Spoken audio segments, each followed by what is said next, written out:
Hello, everyone. This is Tom Fox, and I'm back again for another episode. And I'm absolutely thrilled today to have with me Skip Rhudy. Skip, first of all, welcome, and thank you so much for taking the time to visit with me today. Thank you very much for having me. It's an honor, and I hope we'll have some fun talking about writing and literature. So, you're from Port Aransas, or what I would just call Port A. And what's one of the things that has fascinated me, I grew up in Houston, is the different parts of the Texas Gulf Coast. Obviously, Galveston and sort of north to Beaumont is one, at least in my mind.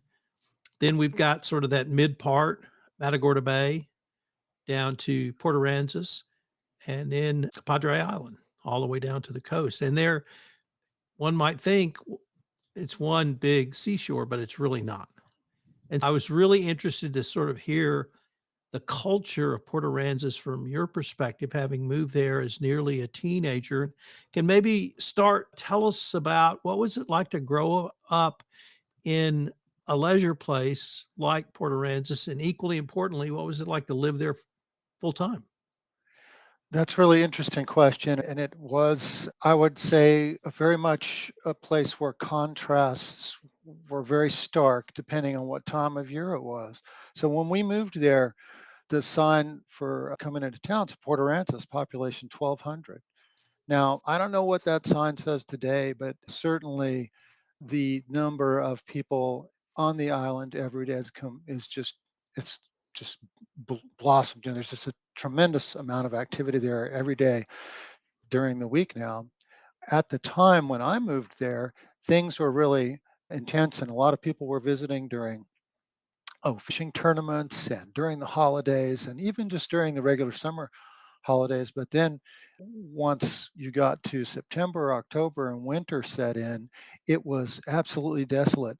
And in fact, I try to allude to that a little bit in certain parts of this novel because while there's plenty of action when things are hopping in Port Aransas, it can be an almost depressing experience at that time during the winter when it was desolate, really is the word I'd use.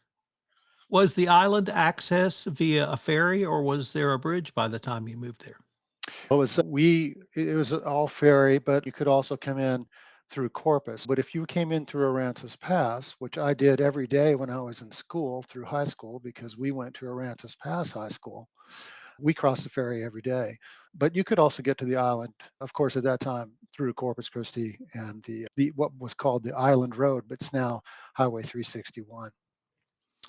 No, I guess is the proper verb, a famous Texas high school football coach who grew up in Port Aransas named Emory Ballard. And I stumbled across his biography a couple of months ago, and he talked about there was no football team on the Port Aransas school. It was so small, and he took the ferry every day so we could go to Aransas Pass, which is just big enough to have a football team. And literally from there, he went to the top of the Texas high school football ranks, winning a state championship, and then head coach at Texas A&M and M and a couple of other major colleges. He was there in the 40s. Uh-huh. And so that word desolation was one, he didn't use that precise word, but he talked about it in the winter. But it really drove a sense of community among the people who lived on the island. Absolutely. Really, I used that term. And when we were 17, 18 years old growing up there, it was kind of hard because we were like, what can we do? What are we going to, there's nothing happening. And we'd drive to Corpus or we'd drive over to Rances Pass. But I think now, if when I go down there, I miss that lack of activity. I miss the fact that it wasn't very crowded in the wintertime and the beach just was essentially deserted. You can still get that a little bit in deep winter where you can just drive down the beach for miles and get a really nice sort of feeling, almost a serenity you might get from just being on the Gulf like that, and it's just you and the water, or maybe you and your family. So that it's without the large numbers of people either down there partying out or just enjoying the beach. So it was something that now I view differently. Could you maybe contrast that with a holiday? And I'm going to pick the fourth because that's my favorite holiday. That's really festive. A lot of people are happy, excited. They may be with family. They may be grilling, obviously having a beer or two. But to me, that feeling I would get over the 4th of July, really in any sort of holiday town or camp that I went to was unique. And could you maybe talk a little bit about that from your perspective? So I have a little section in my book that talks to spring break. The Fourth of July holiday was a very compressed sort of spring break. That the kind of crowds and activity and intensity were matched. It's just that they were obviously Fourth of July is a shorter period of time there. But I had a different feeling about that when I was 16, 17 or younger than later on when I was going to college and in my 20s. I had gotten tired of that level of crowd, and because the ferry, when you're waiting for an hour or an hour and a half in the ferry line, it's a frustrating experience. But so I actually have some of that in the book because that sort of party atmosphere that spring break has was certainly part of coming of age there. And we all participated in that. In fact, on my website, I have a few pictures from the late 70s spring break pictures, which are interesting. I was really intrigued about your work in the following context: setting as character. And some books immediately come to my mind. They're the setting as a character. The fiction I've written is very action oriented. So the setting, I've never been able to achieve the level that I think you have. But could you talk a little bit about setting as character to you and how you're able to literally incorporate that into your books? My very early influences when I first started enjoying reading novels and so on was Ernest Hemingway. And he used place and he used it, he would write about real places, whether that was when he was in the army in World War One. He was a volunteer driving ambulances for the Italians there, but he talked about various villages and places in the Alps where they were conducting operations. And it was really fascinating to me. And then he also wrote a book called A Movable Feast. And that book really had a big influence on me, I think. I realized that I was just absolutely fascinated by his life as a young writer in Paris. Paris was giving him all kinds of opportunities to be a writer and actually live his life according to a rhythm and a pace that Paris delivers to people. And he was in an artistic community and so on. But I really enjoyed that he would name cafes that he went to and so on and so forth. So I decided that maybe I fell into it by accident that writing a novel about growing up in Port Aransas, I should actually just talk about Port Aransas and not invent a fictional town, but talk about places that where things actually happen. Pelican's Wharf was a restaurant. I worked at Pelican's Wharf. I lived at Gulf Beach Cottages. I grew up there. So those and being able to talk about those places honestly and yet in a fictional way helps drive, I think, what happens with the characters and how they interact with each other. And it also makes them perhaps a little bit more believable and realistic. I'd like to maybe go into your style of writing in the following context. I've written a lot of nonfiction, generally business related books. But when I turn to fiction, I almost feel like a reporter. The story plays out in my head and I just record it. And they say things I'm not expecting. They do things that I'm not expecting. I'm like, oh my God, I can't believe he just did that. Yeah. But what is your process or your experience? Do you think about it and write it? Does it just appear? Do you do deep research and study, or do you drawing upon literally emotions and feelings for 20, 30, 40 years? All of the above, none of the above. Let's see. So that's a great question. When I'm writing something, and when I wrote, and particularly with Under the Gulf Coast Sun, I found at times that I would start off with an idea that I wanted to maybe write about an anecdote or take something that happened and turn it into something that didn't, but still get that same kind of entertaining or educational sort of revelation from it, if you will. Sometimes things just come completely out of nowhere, or I'll think of something and start writing it down, and I'll be heading in a certain direction, and it will just take a massive detour, and I'll wind up with something completely different. So it just depends on what stage of the writing you're at. If you're doing the rough draft, And I will say that when this book started out, it was first person. So it changed drastically because over the course of writing it, I decided I need this to be third person, omniscient.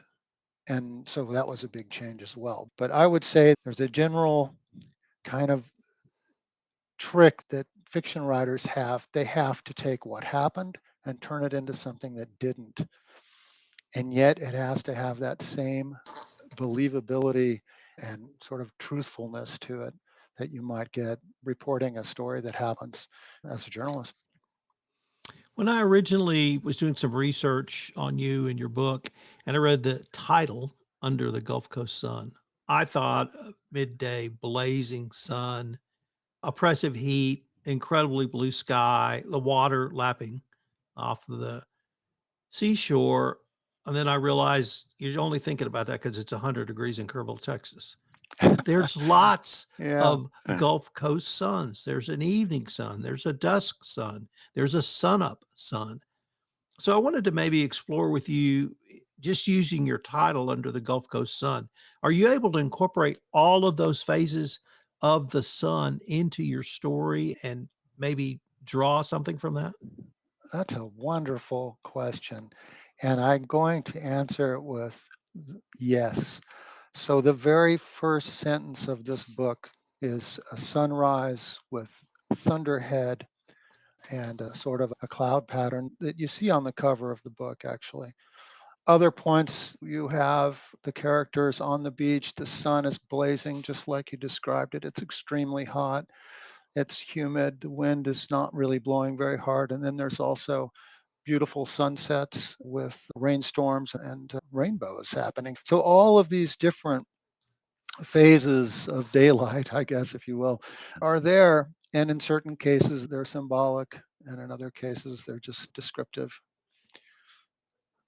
Yesterday or Tuesday, I interviewed a author who wrote a book about it was wrapped around the 1900 hurricane in Galveston and the life of a medical intern. And so we went off on this rabbit trail of hurricanes that have hit the Texas Gulf Coast and how we all remember where we were, the year, the name, et cetera. And I was trying to think of a hurricane that would have either hit or been close to you. And the only one I could think of was, I think, August 79, a hurricane hit. I remember it hitting Corpus, so I have to assume you guys got it too. Were you able to incorporate something like that into the book as well? First off, I think that's you're talking about Hurricane. I think Andrew was the name of That's it. it. And And I actually evacuated. We had to take our boat out of the water, and I had to drive a station wagon. My mom was too scared to drive, and the road was just fantastically crowded with everyone trying to escape this hurricane. I did not use a hurricane for the surfing parts of the story. There's a lot of surfing culture in this book, but I tracked down a an actual storm that wasn't quite a hurricane. It didn't quite make it to hurricane status, but I had remembered some surfing sessions that where the waves were just absolutely epic. They were perfectly beautiful, long lines, glassy smooth with feathered lips, offshore wind. And I tracked down this storm, just looking through the history of Texas storms, and so I used that. It was Tropical Storm Deborah, and I used that in the book. And I'm pretty sure that actually did correspond to some memories, specific memories I have of some surfing. And in this case, I threw the characters into that situation, the two main characters of the book, and gave them a chance to just to give the story a little bit more velocity at that point. I try to interview as many Texas authors as I can. And one of the themes that I think I have uncovered, although maybe it was there all along, is how each of us are preserving a piece of Texas history and culture that we know. And I interviewed another woman, author from Galveston, who talked about the Latino experience in Galveston. We had a doctor talk about the medical experience during a hurricane. And I've had, excuse me, authors from North Texas talk about some of the dust storms and things like that. Is that something that we can use fiction for to really preserve that cultural memory of what we know? That was actually part of my intent when I wrote this book. There were a lot of stories and a lot of things I remembered about growing up there, and I wanted to be able to present those things in a way that was had a bigger story that it could be in. So, in other words, that I had to create a plot to put these memories into. While the memories aren't exactly things that happened, they are similar to things that happened in our experience every day. And I tried very hard to make the characters essentially be amalgamations of all the different people I knew, putting them together in ways that maybe express the more interesting parts of how people interacted with or behaved in that environment. In a little fishing village on the Texas coast, it was starting to turn into a tourist destination. Many people love to go there. Port Aransas is beloved. And so I thought it would be really interesting to use that as a milieu to have characters interact with each other in a way that lets them develop their characters over the period of the story. You've written a second novel, One Punk Summer. Yes. And I was wondering if you might contrast that book with Under the Gulf Coast Sun, and what were you looking to accomplish with your second book? The actually Under the Gulf Coast Sun is the second one. The first one was One Punk Summer. Ah, I wrote it quite a long time ago. I wrote it after I had returned from Germany. I just translated a book of a now extremely famous German author, and I was interested in music. I played guitar. I wanted to write something that captured the Austin music scene. And this was before even South by Southwest had gotten started, and let alone the ACL Fest and all that that's turned into. So this story just concerned some kids getting out of high school and kind of trying to find their own way, rebelling against the lifestyles that their parents were leading, and just going out and trying to make something, make some art, in this case, music, punk music. And his other story basically is they put a band together and wind up playing at an extremely famous punk club in Austin called Raoul's, which is no longer there. And I used language in that to capture the state of mind of the characters and whatever they were doing. So if they were drinking a lot of beer and getting pretty schnockered, the language starts to try to represent that. And if they're very energetic and having fun and partying out or doing whatever they're doing, I tried to let the language express that. So it sort of has a prose poetry element.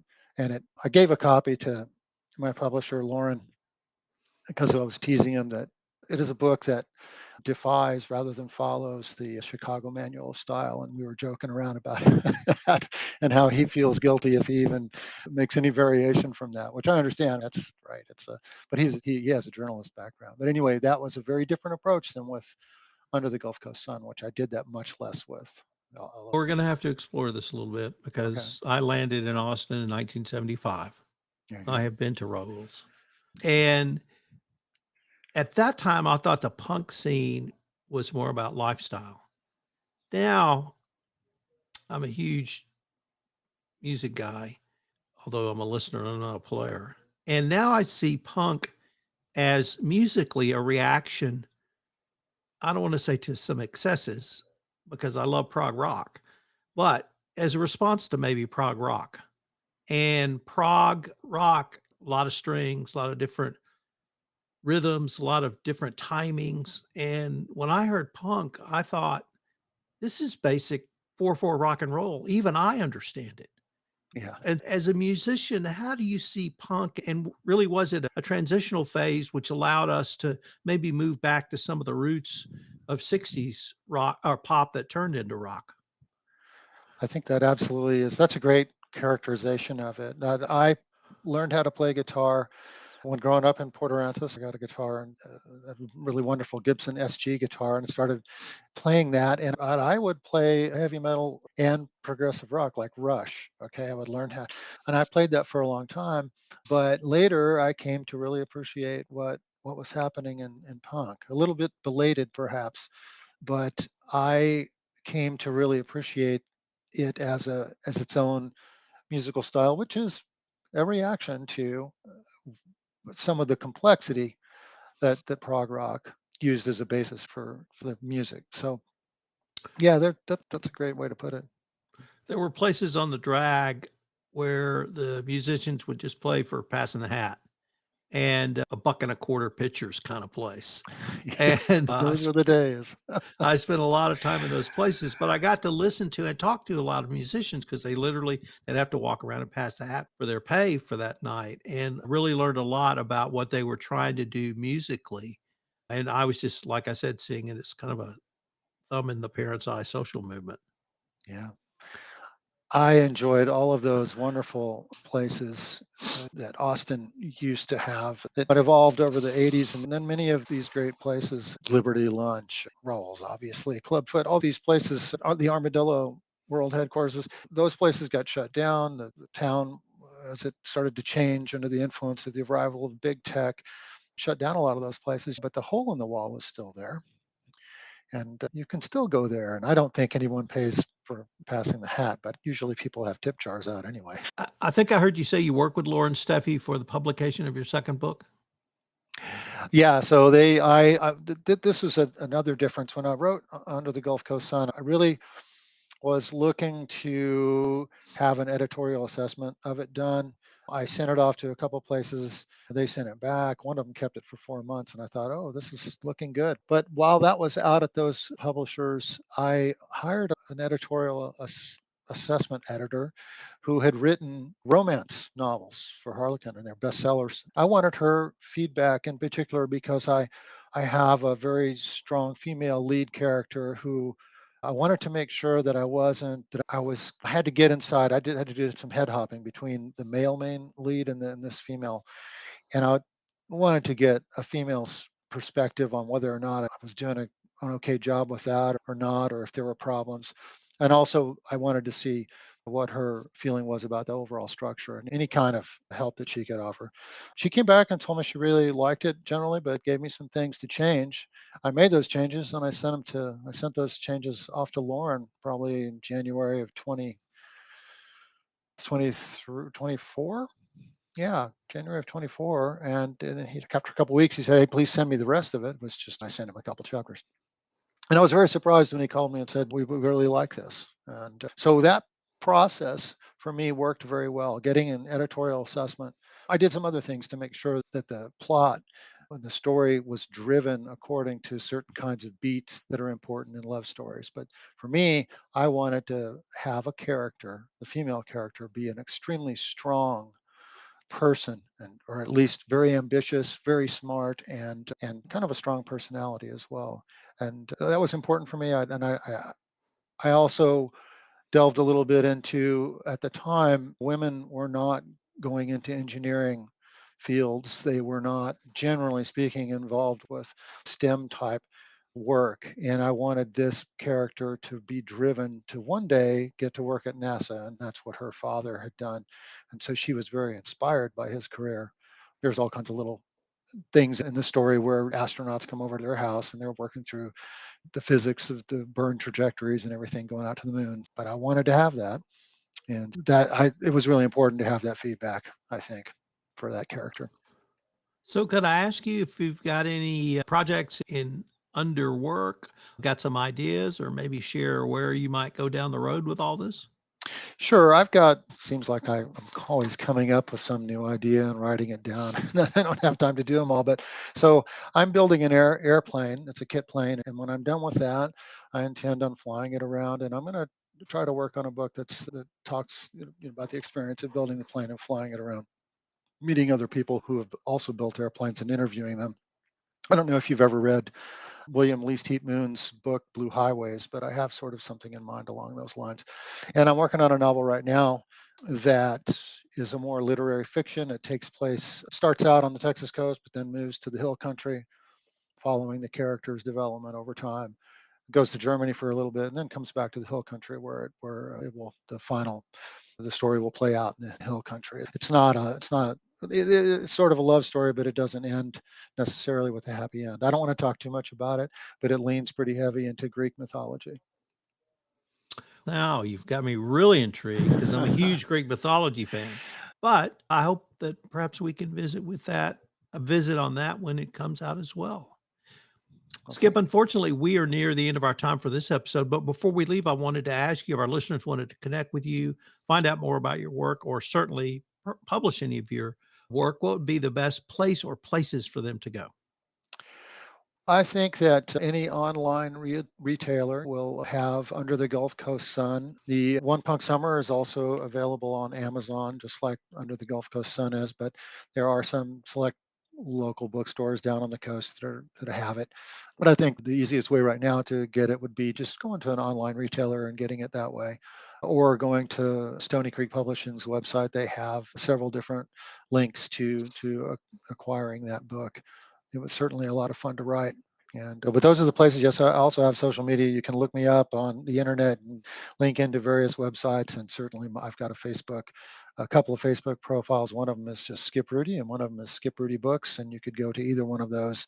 And I try to keep up with happenings that are related to writing and just normal everyday things that you might post on Facebook. So Skip Rhudy Books is more oriented towards the writing and the literature.